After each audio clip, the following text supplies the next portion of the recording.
In this video, we're going to teach you how to use the GoBy3D printer. The first thing you want to do is make sure it's plugged in.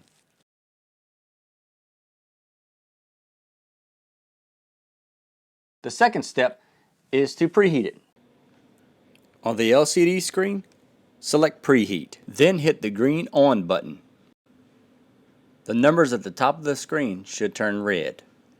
While it's preheating, you want to make sure that your filament is already loaded. If not, go ahead and load it now. Using a pair of scissors or snips, cut the end of the filament at a 45-degree angle. Insert the filament at the top of the extruder hole. As you push the filament through, you'll see the plastic come out of the nozzle. Once the temperature has been reached, hit the back button.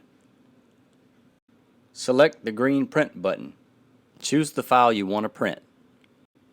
Hit the middle triangle button to start the print. This screen shows the amount of time remaining for the print to complete. When the print starts, it will first go to a home position, then start printing.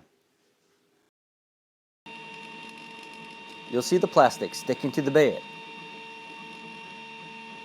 And that's the end of this lesson on how to use the GoBy3D printer.